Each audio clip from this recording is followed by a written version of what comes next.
Hi there, everybody. I'm Carlos here, coming at you with another deck profile. This time with Team Ojama Trio, featuring the wonderful Bystials and the wonderful Mount Fuji. So the three of us played Labrynth at today's event. Of the three of us, we collectively got second place at a regional flight, first place at a regional flight, and bubbled in day 2. We were all basically piloting the exact same list, so I'm going to go ahead and show you guys what that list looks like. Starting off with the Labrynth engine, 2 Ariana. Playing 2 of this mostly because it's still the only card that plays harder into the normal type of hand traps like Imperm. That said, it is still a very notable piece of engine that you want to see often, as we are, spoiler alert, running the furniture build. And if you play like 3 Ariana, it's kind of like, it kind of plays into Imperm a little bit too much, and so you just don't want to do that. And also playing into Droll in some weird hands where you like extract into Ariana, and then you just have like a dead Ariana for the turn. So we're also really trying to like milk Gamma on our own turn, and so summoning a monster is just something that we don't really want to do too often until we can resolve Gamma. Rest in peace, Gamma. 4/7s are real. So 3 Lady Labrynth in a beautiful Starlight. This is honestly just like the star of the deck. She does so much, and God, I don't see how this deck was playable beforehand. I think you were crazy, but you know what? It was not playable beforehand. It was not playable. Yeah. Ava's a liar. I didn't say it was playable. I played it, but I loved it, not because it was viable. A lot of people cut this down to 2. I considered it, and oftentimes I would side one out if I was going second in favor of more non-engine. But ultimately, I think in the main deck, having 3 is good. You always want something that you can summon off Welcome or Big Welcome, and this is a body that can actually special summon itself, which not a lot of the Labrynth cards can do so, just like unprocced it. Hilarious in the mirror too, because some Labrynth players don't know that she triggers off of any normal trap or your opponent's Labrynth effects. So, you know, in one of the games I was like, end phase lady, and they're like, pick it up. So, nice. One lovely Labrynth. This is the original mommy, and she's probably my favorite, honestly. Like, don't get me wrong, I love Lady, but she's the one that really like helps your deck grind. If Lady resolves, I don't feel that great. But when Lovely starts to resolve, I feel very confident that I'm going to win the game. This can reset traps that are in the graveyard, and if a monster is removed by normal trap effect, it'll pop a card non-targeting from the field or the hand, which is insane. So we are playing furniture, so I'm just gonna run through each furniture here. 1 Goo Clock, I should say, Goo Clock, 2 Chandragleer, and 3 Stormy. This is probably one of the main differences that our list had. I believe the rest of the Team Ojama Trio was playing 3 copies of Chandragleer. I had like a last minute epiphany, so to speak, where I was like, you know what, I just want like more non-engine. And I wanted to main deck the field spell, spoiler alert. So I decided to only play 2 of these. The reason why you max out on Torby and you don't have to max out on Chandragleer is because Storby's effect, they both set a trap, a Labrynth trap from the spell or trap from the deck, but Torby will special summon itself back out when a monster is removed from the field by a normal trap. Chandragleer will only add itself back to hand. And seeing as how Storby and Chandragleer can actually be activated from field, you kind of would rather it special summon itself. It also synergizes very well with Big Welcome Labrynth. Chandragleer is really underrated though, because sometimes when you summon Torby, like for example in this one we're playing Gamma, summoning Torby kind of sucks sometimes because there are multiple situations where I use Big Welcome and then that was like my only piece of like monster being removed by a normal trap, and so I had Torby, but I also had a Gamma in hand because I had summoned Lady off of it, and so I had to not use Torby that turn. And if it was Chandragleer, it would have been all in the clear, baby. But that's the thing, like, it's good for making Chaos Angel and stuff like that, which we'll talk about a bit. But wow, you spoiled it. Too bad. I'm not full of surprises. And then with Goo Clock, that's the best card in the deck. it is the best card in the deck, but it's also not a card that you ever want to see at multiples. So we've been going back and forth between like 2 or 3 copies, or 1, 2, or 3 copies. Honestly, I'm way too reckless. I don't really care if this gets DD Crowed, if it gets Bystialed. Like, if it gets banished off the top from a Rise, I'll deal with it. I'll deal with it. Those are the only situations where you would really want more copies, or just to see it more often in the hand. But you never really want to see 2 of this card. So, and it's searchable. So for that reason, I decided to only play 2. If you're that afraid of Bystials or Rise Hard, then play 2. Next, I played 1 field spell. I decided to main deck the field spell It wins the grind game. because I had the CR. It's not that good, honestly. Like every game I ever won, I didn't need this. If I did have it, I would have won anyway. It does nothing to get you started. It's not necessary. You can side it if you really want more cards for when you're going first. But I always sided this out going second, and honestly, I kind of wish I didn't mean it. Personally, I love the field spell, and like it does have some instances where like it's not the best card to draw, and I've seen it a lot today. But in a grind game, like I was in a grind game with Rika Sun Avalon, and the field spell carried. Like the field spell hard carried, especially with the effect to special summon a fiend from hand or grave, non-targeting. There are times where I got bricked up with terrible term. I was bricked with Lovely in the hand, and I just like activated an imperm or something like that to get her out. So I like the field spell. Not everyone does though. I feel it. So. One thing that I will say about the field spell is the field spell is the way you generate advantage when you have skill drain. So if you are playing skill drain, or if you are playing skill drain, no other floodgate really comes to mind. But if you are playing skill drain, it's difficult to maintain card advantage if your opponent is able to just stick a large body on the board, since skill drain does hurt our deck as well. But the field spell is how you generate advantage while skill drain is up. So I think that if you're gonna play skill drain, you should at least have the field spell somewhere in there. So I realize this is spoilers, but do you side deck skill drain? I side deck skill drain. I don't main deck it. Would you consider siding both skill drain and the field spell then? Yes. Okay. Yes, I would. 2 Welcome Labrynth and 3 Big Welcome Labrynth. So Welcome Labrynth it's very limited. It doesn't really have a lot of applications. It's just an E-Telly. It can't summon from graveyard or hand, which means that before Big Welcome came out, a lot of our cards were just bricks. Wait, Big Welcome summons from the graveyard? Yes. Yeah, Big Welcome can summon from graveyard, graveyard, hand, or deck, which is why it can be Belled or Ashed. I didn't know this. Now you know. You're learning something every day. Moreover, Big Welcome is actually an interruption, because you can banish this card from your graveyard to bounce a monster on the field, which has to be your monster unless you control a level 8 or higher fiend, which the big mommies are, as well as Chaos Angel is a level 8 or higher fiend. So this is like the only Labrynth card that is actually an interruption. Welcome is not really an interruption. Well, unless you have the field spell. Unless you have the field spell.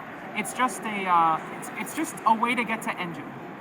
Yeah. On day two, I was just doing regionals, and I actually put the 3rd welcome in because I was bricking a little bit, but mostly because it's such a good pitch off of the furniture. Because if you pitch that for big, then you have furniture and you have welcome the next turn because it'll reset itself. And if you have that in gamma, you're big chilling. But even if the big resolves, you have 2 forms of follow-up for the next turn, which I really like. So when Big Welcome resolves, you're big chilling. that's true. Wow, you're Banger. so clever. 3 copies of Extravagance. Extravagance is just infinitely better than Prosperity in this build because you need card advantage. We're not trying to dig for anything. You need something to discard. You need something to discard for the furnitures, and we're not playing any blowouts. We're not trying to dig for 6. We're just trying to get card advantage. Okay. Next we have 3 traps, which encompass our 1 of removal, as well as 1 more. So, Dogmatic of Punishment, Tears of the Overroot, and Dimensional Barrier. All right. I really like Daruma Karmic Cannon as well. The reason I didn't play it is because I felt like you needed for Pearly, specifically, most of all, this format. And the DB Grinder told me that if I want to beat Pearly, I should just hand trap them. So I was like, okay, I'll just hand trap them and not let them get to Noir. And if they get to Noir, I'll just scoop. So for the non-engine, there is a lot of it. I think I was on the most non-engine out of all of us. I just really love hand traps. You're on the most hand traps. Yeah, I was on the most hand traps, yeah. 3 So, Gamma's broken. 3 Gamma, rest in peace. I'll still play it at 1. I'm kidding, I'm not that savage. No, you gotta do 1 Gamma, 2 Delta. 1 Gamma, 2 Delta, 1 Epsilon. 2 driver. 2 No, driver. you just gotta tribute summon driver. That's all the engine's for now. Alright, we'll play Yo, Kaijus. that's the way to out a window. That rap deal? It's good. Feels good. Feels good. I'll leave the last bit for last, as it does bear a bit more mentioning, but this is our monster non-engine. It's all really standard for this format. Yep. Gamma, Droll, and Nibiru really don't need no introduction. I know a lot of people don't main deck Ash. I think this deck has to main deck Ash because it has a difficult time into the branded matchup, and I just wanted to put some more respect on it. Also, we were expecting Furniture Labrynth to be more popular at this event, and Ash Blossom specifically is really good in the mirror. So this puts respect in the branded matchup, and it puts respect on the mirror as well. Yep. Yeah, Yeah. and the interaction with Nibiru with the furniture is just so good. Because if you're not aware of it, activate Nibiru, chain link 1, chain link 2 furniture, and it sends itself in the Nibiru, so it doesn't put a token on the field and it doesn't Oh, summon itself. that's disgusting. Oh, it's great. That's It's disgusting. It's so good, and then you put a big welcome on your field when you set with the furniture. Can you bounce back bounce the- Nibiru. Well, no. If you're not doing that, you can also You can bounce also it. bounce it back. There's Yeah. a lot of dirty hand traps you can bounce back to your hand. You might be able Oh my to god, see bounce your back hand. driver so your next Gamma's live. Yes. I did that. I did that. I actually did that. The last engine / non-engine was 3 Imperm. Imperm is a pretty like low impact hand trap right now. It's not the greatest, but it's still good. This has synergy with our engine because it's a normal trap. So it can be reset off Lovely. It can proc Lady, so if you use this, then that same turn you can special Lady. I think Imperm is pretty much, it's pretty mandatory. It triggers the field spell. It does trigger the field spell as well. 4 punishment targets, 2 Natis, 1 Blacephalon, and 1 Garura. You think that was enough? Yeah, I think Say that was enough. Blacephalon? Yeah, Blacephalon. Bucephalus. That's what I said. I'm not Blacephalon. gonna say the other name. It's like the Pokemans. The most important card in the extra deck is 3 Muckracker. Okay, can you show the most important synchro on the extra deck with this though? Because that's Yes, very important. That's fine. We can do that. These are the 3 cards in the extra deck that you go into the most. The 6 cards in the extra deck that you go into the most. Muckracker and Chaos Angel. I almost never care about what I banish off Extravagance as long as it doesn't banish 3 of one of these, and then we're good. This lets you reborn a Fiend from the graveyard, which is critical because sometimes you special summon Lady in defense position, as Eva was just saying, and Muckracker can be a way to reborn that Lady in attack position if you really need it to clear something or you need a no TK line. Chaos Angel, which is also a Fiend, can be summoned without a tuner, so this is made with Storvy and any of the big mommies. Or like random things like Ariana and Driver, that came up for me. And then you get a Dark and a Light, so it's like super protected. That's really cool. This card can be triggered multiple times. It's a soft once per turn, so you can make it off a Furniture and Lady. Make this, banish a card, link off from Muckracker, Muckracker effect, reborn the Chaos Angel, banish another card. It's really strong, it's a powerful OTK tool, and a lot of decks just will have a hard time outing it, especially if you make it with one of the Gamma pieces. 3,500 attack, by the way. Yeah. Ridiculous. Muckracker can be really important in the grind game too if you have like a Lovely in the graveyard, because in simplified game state, if you're Muckracker to bring back Lovely, you're really winning that game in that situation. Because if your opponent's on 1 or 2 cards, then that is when to secure your victory. Because you get a removal trap from the graveyard, and then your removal goes through, and then Lady goes through, or Lovely goes through as well. And like sometimes you're just bouncing back your own monster to like hinder your opponent in their draw phase. To just like not give them any space to even start. That happens a lot. What you essentially do is you starve the amount of cards in this deck, and then once you get to that point with Lovely, you just keep blowing up. Yeah. You like drop off them every turn. Yeah. What's cool though is while you're grinding, because it is kind of a grind to play this deck, even though it's like a combo deck. Muckraker is generic, like summoning condition. So you can make it with like the Stovey that keeps coming back and a hand trap. Yep. And then use it to reborn Ariana to get back into your engine if Yep. you've lost it throughout the course of the game. Or as they mentioned, like if you get Lovely back, you can just keep resetting, welcome and big welcome. So it helps as like an engine tool too. Okay. I'd say the only downside is that it targets. It's just like a Bystial magnet, basically. Yeah, just a rubber. Bystials, Ash, and Bell are how you beat this deck. Not back removal. Not back removal. I've literally ended games on. I've literally ended turns on like zero card set and like still won. Yeah, people really need to learn that evenly does not work against the furniture build. If your opponent if your opponent lightning storms, in a lot of situations, like you might have an imperm set or something like that. But if you just have welcome and big welcome set, you just do like lightning storm, chain link 1, chain link 2, welcome, and you summon lovely from the deck, and then you don't activate big welcome, and then you still get 2 interruptions because you get a bounce with the big welcome in the graveyard, and then you get a rip or a destruction with lovely. So basically you didn't storm anything. Right, Yeah, it's like they didn't storm anything. It's like even if you had the imperm set, like okay, we lost an imperm, but you lost a lightning storm, so we just traded 1 for 1. The last few cards are cards that we don't often go into, but they're here mostly because we're playing Gamma. Again, shoutouts to Gamma. Wow, I guess it really deserved to get limited because we are on Lambda, Omega, XL, which goes along with Baron. And then just the last one, I'll just mention Analysis Underworld Goddess, just for outing like towers and unaffected monsters. I never went into this. You guys went into this? I went to it once. I didn't play against purely. Oh, you did. I went to it Really? just once, yeah, because I had a bunch of monsters on my board. Yeah, it wasn't.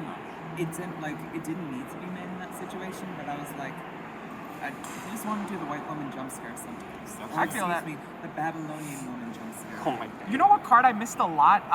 Because we were playing this, and I had to out a Psychic End Punisher in one of my games, and I kind of wish we had played Dark, Dark the Dark Charmer, just to like climb into this. Because the problem is we don't really have a clean way to climb into this because Muckracker cannot be used as link material the turn it's summoned.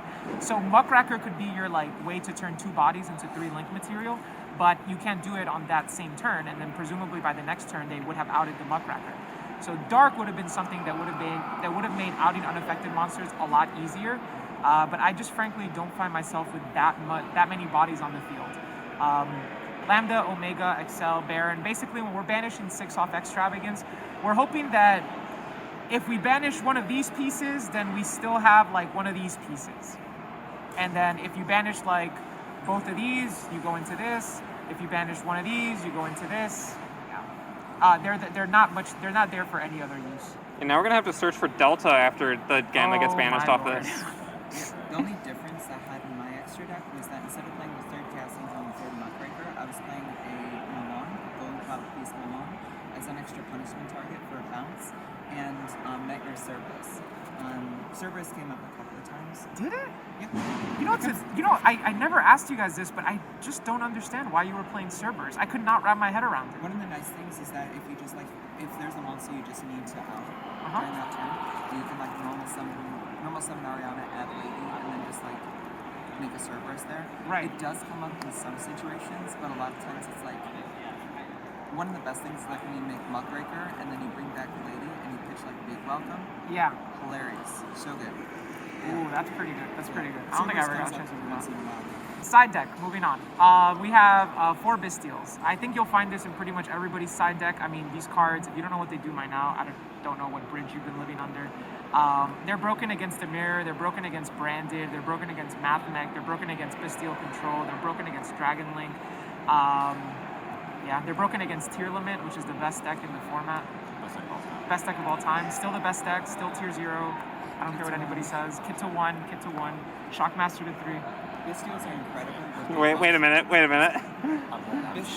She said what she said. I said Bystials are incredible also with Big Welcome Labrynth because you just keep bouncing back your Bystials in hand. And so I was playing against Phantom Knights and I just kept bouncing Magnamut back to hand and I just banished all the Phantom Knights. But just being able to like go Magnamut, effect to search, Big Welcome, bounce back Magnamut, and you start your turn off with like Magnamut and Druid Swarm, that's, oh my god, there's no better feeling than that. It's free link material. You go into Muckracker. This also goes into Chaos Angel because they're level 6s. So this and Ariana just goes into Chaos Angel by itself.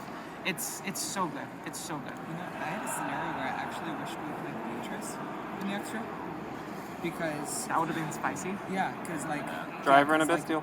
What's that? Driver and a Bystial. Yeah, Driver and a Bystial or 2 of the Bystials, stuff like that. Like, it did, like, there was one game where I had 2 Bystials on the board and I didn't have access to engine, and I was like, oh, if I just get Welcome in the graveyard or something like that, because I had, like, a removal trap, I I can just do that and then reset it for the next turn if I send off Beatrice. I still won that game, so I guess it didn't matter too much, but Yeah, so Beatrice sucks. would have been, terrible play. And Would have been in, spicy though. in the next Put it this revision, way. we're going to start playing the Shizu Fairies and go Beatrice, Dumpagido, Mill 5, Mill Suliak, Merly, Rhino, Hoffness, Siren, and do absolutely nothing because they just don't make any. And then you're fiend locked, so And you then don't you're even fiend summon it. locked, Oh, yeah. wait. But Kaleidoheart is a Kaleidoheart's a fiend. There you go. Kaleidoheart is a Something fiend. We're starting Which is Kaleidoheart. hilarious because if you ever steal a Kaleidoheart and you can still use Big Welcome, it's very funny. Hilarious. Wait, what? What's the interaction? You could, if you steal an opponent's Kaleidoheart because it's a level 8 fiend, you can still use. It's a Big level Welcome 9 in your fiend. graveyard. It's a level 9 Excuse me, fiend? it's a level 9 Excuse me? fiend. I feel like Generator Don't moment? insult my I feel like I was Generator really under prep for this tournament because that is the first time I heard that. That is great. That is an awesome play. One cool thing about Bystials too, I mean, in case this the Labrynth deck, especially the furniture build, is definitely the best deck to take advantage of monster hand traps that summon themselves. So like Nibiru, Gamma, and Magnuma, and that was the reason why I think we all played it. But what was also very important was that Rourke also played Droll. I think Evan I did not, but excluding Droll, all of our hand traps played really well under Shifter, and had Kishtira and Dimension Shifter not be a prevalent force in the format, we could probably main Bystials too, because Magnuma with Big Welcome Labrynth is so insane against basically everything except for Kishtira. Yeah. With Kishtira being the most represented deck. Also, this is really good in the mirror. Oh, It yeah, is they're really really good good in the mirror. They're really good in the mirror. It Alright. puts a lot of respect in the mirror. It might be the best card in the mirror. Even if you're like down on cards, even if you get eradicated for traps, you can still, as long as you have like a piece of furniture, you can use furniture to clear your board. And then if they have a board, if they have Bystials, they can't use theirs as a quick effect. But you can keep using your Magnuma over and over again, and then you can use Druid's Worm as constant discard fodder for the furniture. So you'll always have access to Big Welcome, and then they can never not only grind with you with their lady, but also all their furniture gets banished. So yeah, these cards are just Fuji, if you get Eradicator called traps, you just go Magnuma, target whatever they tribute, reborn it, and then they're gonna send a Big Welcome from your hand. Then you normal Ariana, activate effect, search something, synchro off the Magnuma and the Ariana for Chaos Angel, and now you have a level 8 or higher fiend to activate the Big Welcome that was sent there that turn. Not only does that sound insanely broken, that's oddly specific. It maybe That's it, awesome. I it wonder if might be because it came up. Yeah, I wonder if that happened in tournament. To put more respect on the mirror, I played 2 Bell. I don't think either of you were on Bell. I sided one DD Crow. You sided a DD That Crow. was my Bell slot. What about you? I did not play. Did not. Yeah, I don't. My biggest worries were Kashtira and Kashtira and Burley kind of. I never went against Burley, honestly. Kashtira, this card, I don't know, Earth, I guess. But it's just not. I mean, you can do you can hit the Scareclaw cache, I guess, with it, but it's just not very good in that. That's fair. And so, yeah, and in the mirror, it is very good because you can hit the furniture and you can hit Big Welcome. But if you have Welcome and Big Welcome, and my opponent is I activate Welcome, and they think, oh, I'm just gonna hit Big Welcome, and they let Welcome resolve, I'm just gonna summon Lovely. So I imagine you were more scared of Math Mech and stuff. Yeah, this is because I just feel like if you don't have I think Math Mech is really hard to hand trap right now because you can't droll them. It has to be specifically Niv. Now that they have Terahertz, they can still end on Super Factorial even through droll off just a 1 search off Circular. And it's really difficult to play through Super Factorial with the negate and everything. So this puts a little bit more respect on Math Mech. It puts more respect on the mirror. It puts some respect on Pearly. I sided this in against Pearly because if I Kaiju the Noir and then they just add back 3 quick plays, I feel like I'm still gonna lose anyway. So that's next. Did you play against Purely? I did a lot actually. Really? Yeah. Speaking of Pearly, Oh wow. 3 Gamma Seal, you kind of need it for Noir, and you also need something to out-arise. The furnitures all have to go to Graveyard as part of their cost, meaning they don't work under Arise Heart. I think having a Kaijus somewhere in the deck is just mandatory. What it does is pretty self-evident. Did you also play Kaijus? Yeah, I played 2 Gamma Seal and 1 Godar because I couldn't find my 3rd Gamma Seal. That's fine. Out of curiosity, why play the Gamma Seal over Radiant? Because Radiant's, he's not a level 8 or higher fiend, but he is a fiend. Yeah. I guess because he's level 7, and if I have to give my opponent, my Kashtira opponent, a monster, I don't want to give them a level 7 monster. And then the last thing is I wanted to play Kurikara so badly instead of this. The problem is that it's very possible that your hand just has no way of proccing an Arise Heart to get them to like actually use Kurikara, to get them to like make your Kurikara live. No R, they'll always draw with it, but against Kashtira, it's like, oh man, you really just need them to do something. But and if you just have a handful of trap cards or a handful of furnitures that you can't activate because you're under Arise, then you have no way of getting the Arise to trigger. So what difference does it make? I also like the Kaijus more in the mirror match, because a lot of times, like after those effects are resolved, you're kind of like the damage has already been done a lot of the time. But if you just have a Kaiju, if they're waiting to like use Lady so they can set or going for a Q clock play, you just Kaiju it and then they like kind of cry, and then they have to bounce, your Kaiju instead of bouncing their own monster, and you're like, thanks for giving me my Gamma Seal back. So. Yep. While I wouldn't side these in the mirror, I do actually think that these are way better in the mirror than like the Labrynth mirror than Kurikara, because a lot of the time with like Gammas and Bystials, you'll be wanting to put bodies on the board to bounce back with Big Welcome in order to trigger Lovely. But if you give a Gamma Seal, then they're putting the Gamma Seal back in your hand. So for future use, if they have Big Welcome on top of like their untargetable Lady Labrynth. I played Kurikara. This is one of the differences. I ended up siding. You played the Kurikara. I did, and that card was really good for me because in Kashtira, like Rourke just said, I mean they're always using Shangri-Ira. Yeah. So at least like, well, I also main skill drain. So what was really important in that matchup, and I'd keep it in going second, is if I didn't have Nibiru or a hand trap, I can they'll Shangri-Ira, and then I'll Kurikara, and then I can threaten the Arise Heart. So the Arise Heart will banish the Kurikara, and then I can set skill drain. And so it gives me an opportunity, it gives me like a window to flip, because once you flip skill drain against the tier, the game basically ends. This deck just immediately comes back, and it's brutal. Yeah. So, I think I would have just played Kurikara, honestly. I just think it's a better card. Next thing, I have two cards that I consider like Dimension Barrier replacements. It's like they're matchup specific if you want to Eradicator your opponent or you want to deck Devi your opponent. I never sided in deck Devi because theoretically it's for like Super Heavy Samurai, and I never played against Super Heavy Samurai. Eradicator is really good for, honestly, for a lot of matchups. A lot of people just side a lot of spells. I mean, this is good for Pearly, it's good for Kashtira. Deck Devi's good against Mathmech as well, right? It's good against, it's good against Mathmech, it's good against Branded, it's good against Sprite, which I never played. I don't know, I think they're just decent cards to have. Maybe the Purely player will just draw all their monsters and it'll be good against them too. That'd be really funny. all six. Yeah, and Eradicator is amazing against Kashtira a lot of the time, because if you Eradicator them in like the draw or the standby phase, you're just going to like, they're just going to have, monsters basically, and like at that point, if you have like one piece of monster removal, even if they have like Unicorn or something, they're probably fine, because they don't have Theosis in hand, they don't have Birth in hand, they don't have Prosperity, and they don't have a Field Spell or Terraforming. So it's like, and they're also not even on like the forbidden stuff anymore. So like the lances or whatever. So once you do that, like if you have one piece of removal, you're probably fine, honestly. Especially if it's something that flips face down like Karma Cannon and tears you. I think the hand knowledge is also something that just cannot be understated. I love hand knowledge. One cool play with Eradicator that the two of them showed me was if you're able to set up the Eradicator line turn one, which honestly for me like really never came up unless my hand was either broken or I was playing into a bunch of cards that I shouldn't have anyway. But if you're able to establish Lovely Labrynth, the Lady Labrynth, and Eradicator, what you're able to do, and have Big Welcome as well, that's a lot of cards, obviously, you can basically set Eradicator up in a way where you can activate Lovely Lady to destroy a card in their hand as Chain Link 1, and then Eradicator for spells as Chain Link 2. So that way you'll like see their hand, break all their spells, and then Lovely's hitting like a monster for sure.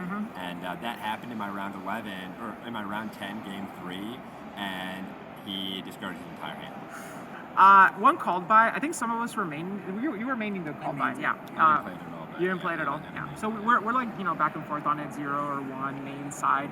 Ash hurts so much. I was sick and tired of getting Ash in the 3 games that I tested, that I had to have something. But I don't think it's that good going second, and that's why I didn't want to main it. So one of the differences between our list was I played more hand traps, so that I could side deck the call by instead and only play it when I'm going first. Yeah, there's a big issue that the Labrynth deck has with Coup Clock, where you do actually need Called by the Grave to out Ash in a lot of scenarios when you do that line. What we ended up finding out, or rather what they told me was, Coup Clock has a weird restriction where you need to control a Labrynth monster to basically cheat the trap into play. So what would end up happening is that even if we did have Gamma, we'd have to summon Coup Clock back in order to trigger, in order to meet the activation requirements for Big Welcome that we set that turn with Furniture on turn 0. And so then they would just Ash, and we would basically give up 3 cards for them to just Ash Blossom. It would be a -3. So Call by was actually. But in that scenario, one thing you can do is on the next turn, you can use Big Welcome's Graveyard Effect to bounce back the Coup Clock back to your hand. Since then you gain back the Coup Clock, the furniture you used also goes back to your hand or specials itself. So in reality, your Ash really just traded 1 for 1. But it's not favorable. Like, it's a 1-for-1 trade that just vastly favors your opponent. Yeah, you can try again next turn with that line that Rourke mentioned, but you can't use Big Welcome. Right, you wouldn't be able to use Big Welcome that turn. That's why it's like it's not that great, but it's you have to do it if you get Ash. Call by is also good going second into some matchups. Like I was playing against Rika Sun Avalon, and I called by the grave on Rika Princess because she shuffles back for cost. So you have to do it before you trigger her basically. Good against Branded going second as well. In theory, didn't come up because I didn't play against Super Heavy Samurai, but it's good against Super Heavy Samurai because you just hit the Soul Piercer in the graveyard when they try to summon off the Scarecrow. I got to called by a Rising Carp. Somebody was playing Punk Gold Pride, and that's just so disgusting. That's so you just win after that. You just win. He was like, oh, that's a card. Like, yeah. The last that's a card. 3 skill drain. Dodge the ban list. Dodge the ban list. I went back and forth on main decking, siding this or not playing it at all. I think sometimes you just need it, but I hate it.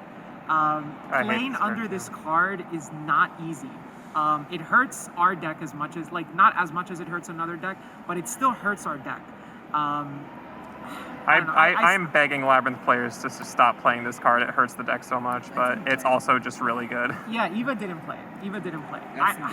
I played it because, you know what, I'm chicken. I couldn't not play it. You know what Labrynth players should play instead? You mained it. Eva didn't play it at all. Rourke decided it, and then I mained 3. That card, every time I flipped it, I basically won the game every time. So basically, Eva was fearless. I'm a chicken. Fuji's a baby. I'm a coward. Yeah. I'm literally being spoon-fed the second on high chair. I'm like a kid. But this card is, honestly, it gives the deck a plan B it doesn't normally have. Which is really, really important when you get, when things like Dimension Shifter can happen, things like, sometimes they summon Vanity's Fiend, or in the final of the regionals case, Cactus Bouncer, and you just can't use any of your welcome Labrynth traps, which is very important. Being able to have a way to just and also a lot of the end boards are monster negation focused. So just flipping Drain and then summoning a 3000 Blue Eyes White Dragon. We would just like our 3000 Blue Eyes White Dragon to do a little bit more. Hey, Lady Labrynth has more defense than Blue Eyes White Dragon. Respect her. Yeah, she does. She does. Differences in side deck were myself, I played 3 Droll. Yeah, in the side deck instead of the main deck. And then I played 2 Magnemite. I borrowed a couple of cards from Jacob, aka Condolan Larry, so big shout out to him. I played a second Magnemite that's not here. Eradicator, D-Barrier, the aforementioned 2 Gamma Seal and 1 Darla. And then look, sometimes you just want to summon the bigger Kaiju to your field. You were only on 2 Magna? Or 2 Magna.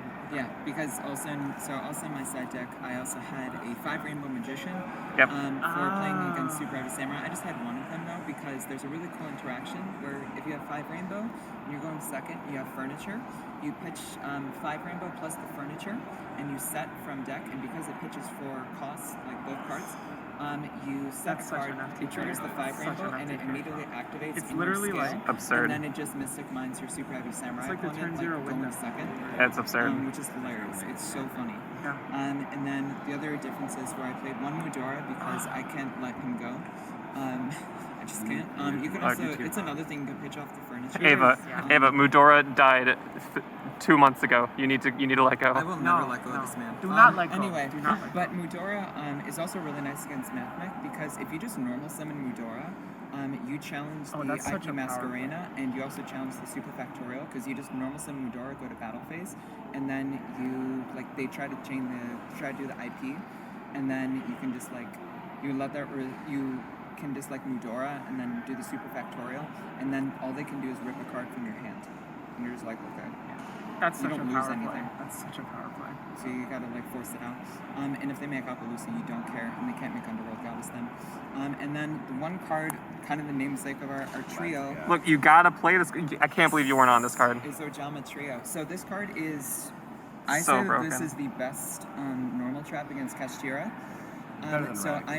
I Yeah, used this yeah. card 3 times. Kashira can't out the tokens. Yeah, so in my round 1, I played this against Kashtira. You might even say you used it a trio of times. That's hilarious. Please stop.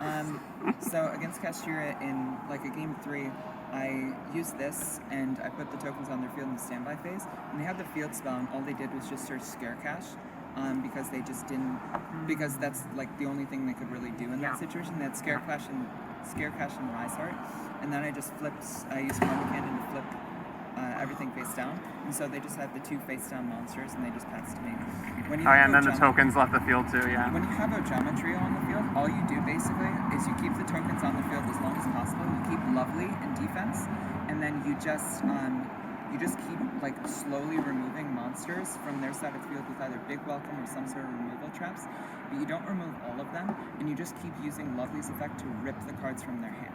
So even if they find they're out to it, they find Theosis, they find Birth, you just keep ripping those cards out, and you keep the tokens on their field. You keep the monster in defense so they don't get rid of it. One cool thing if you play the Karma Cannon, which Eva and I did, and we also both sided Ojama Trio, is that you can Ojama Trio, and they get 3 tokens, and then you kill one of them, you just attack over one of them, and then you reset it with Lovely, and then you bounce the Lovely for Big Welcome so they can't just turn all the tokens to attack and ram it.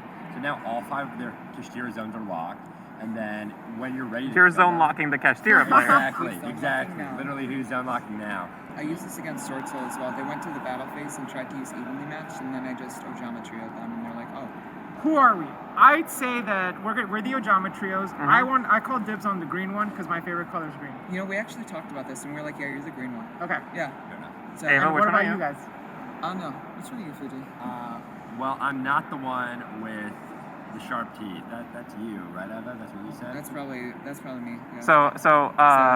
So Ava's Ojama black and Fuji's Ojama yellow then? Yeah, for all y'all know, Fuji could just look like Ojama Yellow. No, I think it's the other way around because your hair is closer to yellow and he's wearing mostly black. No one knows that. Yeah, And greenish nails. the only consistent thing is that Rourke is always Ojama green. Yep. Every I'm time. always Yeah, Ojama let's say green. that. Yeah, I'm Yeah. always Ojama green. Right. And then I always got my What'd Ojama that buttons tongue do? behind me. Oh. Oh my god. Yeah, this It is can in do another it can do a profile. lot, but that's for a different channel. Yeah. Wow. Shout outs to everyone that kind of pumped me up to play Labrynth. It's my first time playing a major event, not playing Tearlament, and I was very nervous. But honestly, I love this deck. It's really fun. I think if I had practiced it more, I would have performed better. But I still feel pretty good about how I did. Yeah, just shout outs to Jacob aka Congo Lemler for loaning some cards, and big shout out to these two, because a lot of times when I'm working on decks for tournaments and stuff like that, I'm kind of in my own little silo, a bit isolated, and these two were just indulged me in talking about the deck, and It was fun. I really deeply appreciate it, and I appreciate their friendship too. And Yeah. Fuji? I was just kind of the bozo along for the ride, just kind of hearing what they had to say and just play whatever they gave me. But, shout out to Cameron Neal and Christian Urena, because they were the other people I talked to about this deck. So. Christian's a yeah, great player, yeah. yeah. Very much respect for them. Well, And with all that being said, I think we are heading out. We're gonna go have dinner. I am and hungry. I am very hungry. So